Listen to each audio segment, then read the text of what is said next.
ஒரு கிராமத்துல விஜயோட மனைவி சந்தியா வாழ்ந்துட்டு வந்தாங்க.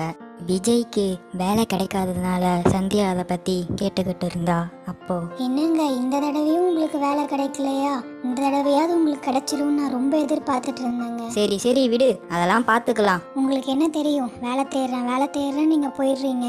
நான் தான் இங்கே கஷ்டப்பட்டுட்டு சாப்பாடு காசு இல்லாமல் வாடகை கொடுக்க முடியாமல் ரொம்ப கஷ்டப்பட்டுட்டு இருக்கேன். உங்களுக்கு எங்கே தெரிய போகுது அதெல்லாம்? சரி சரி விடு, நான் கொஞ்சம் வெளியில போயிட்டு வரேன்.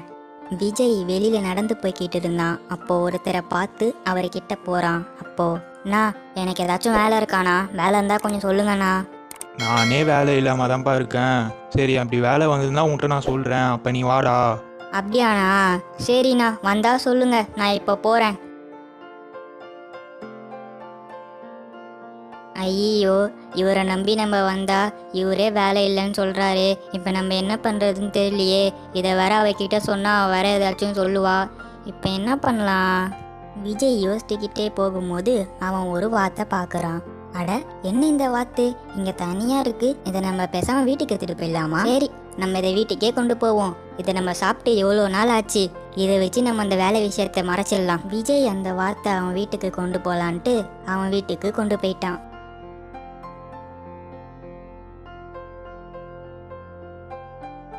என்னங்க வெளியே போயிட்டு வந்தீங்களே, வேலை ஏதாச்சும் கேட்டீங்களா? ஏதாச்சும் வேலை கிடைச்சிச்சா உங்களுக்கு? என்னங்க இது வாத்து எங்கேருந்து எடுத்துட்டு வந்தீங்க? இரு, எல்லாத்தையும் இப்படி ஒரே தடவை கேட்டா நான் எப்படி சொல்றது? வாத்து பற்றி கூட நான் அப்புறம் கேட்டுக்கிறேன். ஃபஸ்ட்டு வேலை கிடைச்சதா இல்லையான்றதை சொல்லுங்க. வேலையா? இன்னைக்கு கூட நான் ஒருத்தரை போய் பார்த்துட்டு தான் வந்தேன். எங்க வேலை கிடைக்குது? நானும் தேடிக்கிட்டு தான் இருக்கேன், இன்னமும் கிடைக்கல. சரி, இந்த வாத்து எதுக்கு இப்போ எடுத்துட்டு வந்தீங்க இங்கே? எதுவா? இந்த வாத்தை பார்த்த உடனே எனக்கு சாப்பிடணும்னு தோணுச்சு. சரி, அதான் எடுத்துட்டு வந்தேன். ரோட்ல எது இருந்தாலும் எடுத்துட்டு வந்துடுவீங்களா? அப்படிலாம் இல்லை, இதை பார்த்த உடனே எனக்கு சாப்பிடணும்னு தோணுச்சு. அதுவும் இல்லாமல் இது அங்கே தனியாக தான் இருந்தது. அப்படி யாராவது இதை வளர்த்தாங்கன்னா இப்படியா தனியாக விட்டு போவாங்க? விடு, அதெல்லாம் ஒன்றும் ஆகாது, இதை சமை. விஜய் சொன்னதை கேட்ட சந்தியா இதை சமைக்கலான்னு முடிவு பண்ணுறா. அப்போ திடீர்னு அவளுக்கு ஒரு யோசனை வருது. இதை ஏங்க நம்ம சாப்பிடணும்? இதை வளர்த்து இது போகிற முட்டையை எடுத்துகிட்டு போய் நம்ம விற்று அதுலேருந்து கொஞ்சம் காசு பார்க்கலாம்ல. இதுவும் நல்ல ஐடியாவாக தான் இருக்குது, ஆனால் எனக்கு இதை சாப்பிட்ணுன்னு தோணுதே. உங்களுக்கும் இப்போ வேலை இல்லை, நமக்கும் வருமானம் எதுவும் இல்லை. ஒரு மாதம் இதை வேணால் நம்ம வளர்த்து இது போடுற முட்டையை வேணால் நம்ம விற்று பார்ப்போமே. சரி, ஒரு மாதம் தானே, நான் வெயிட் பண்ணுறேன். விஜயும் சந்தியாவும் வாத்தை நல்லா பார்த்துக்க ஆரம்பிக்கிறாங்க. அப்படியே நாட்கள் போகுது. ஒரு நாள் சந்தியா வெளியில வந்து பாக்குறா.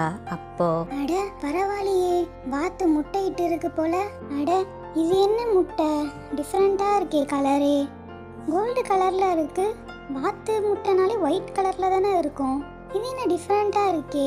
அப்போ சந்தியா விஜய கூப்பிடுறா.